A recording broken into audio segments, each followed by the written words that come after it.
ರಸ್ತೆ ಸುರಕ್ಷತಾ ಕ್ರಮಗಳನ್ನು ಮರೆತು ಕಾನೂನು ಬಾಹಿರವಾಗಿ ಸರಕು ಸಾಗಣೆಯಂತೆ ಶಾಲಾ ಮಕ್ಕಳನ್ನು ಜೇನು ಕೃಷಿ ಅಧ್ಯಯನ ಮಾಡಲು ತೆರೆದ ಪಿಕಪ್ ಮತ್ತು ಟಿಪ್ಪರ್ನಲ್ಲಿ ಕರೆದುಕೊಂಡು ಹೋದ ಬಗ್ಗೆ ಸಾರ್ವಜನಿಕರು ಆಕ್ರೋಶವನ್ನ ವ್ಯಕ್ತಪಡಿಸಿದ ಘಟನೆಯು ಬೆಳ್ತಂಗಡಿ ತಾಲೂಕಿನ ಬಳೆಂಚ ಗ್ರಾಮದಲ್ಲಿ ನಡೆದಿದೆ.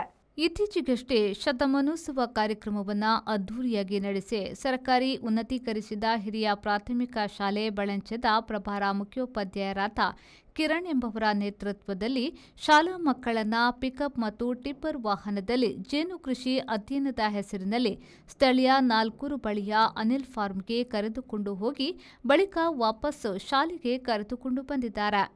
ಶಾಲಾ ಮಕ್ಕಳನ್ನ ಪಿಕಪ್ ಮತ್ತು ಟಿಪ್ಪರ್ನಲ್ಲಿ ಕರೆದುಕೊಂಡು ಹೋಗುವ ವಿಡಿಯೋ ಸಾಮಾಜಿಕ ಜಾಲತಾಣದಲ್ಲಿ ವೈರಲ್ ಆಗಿತ್ತು. ಈ ಬಗ್ಗೆ ಪೊಲೀಸ್ ಇಲಾಖೆ ಮುಖ್ಯೋಪಾಧ್ಯಾಯ ಕಿರಣ್ ಮತ್ತು 2 ವಾಹನ ಚಾಲಕರಿಗೆ ಕಠಿಣ ಕಾನೂನು ಕ್ರಮ ಕೈಗೊಳ್ಳಬೇಕೆಂದು ಸಾರ್ವಜನಿಕರು ಆಕ್ರೋಶವನ್ನ ಕೂಡ ವ್ಯಕ್ತಪಡಿಸಿದ್ದಾರೆ. ಬ್ಯೂರೋ ರಿಪೋರ್ಟ್, ವಿ4 ನ್ಯೂಸ್, ಬೆಳ್ತಂಗಡಿ.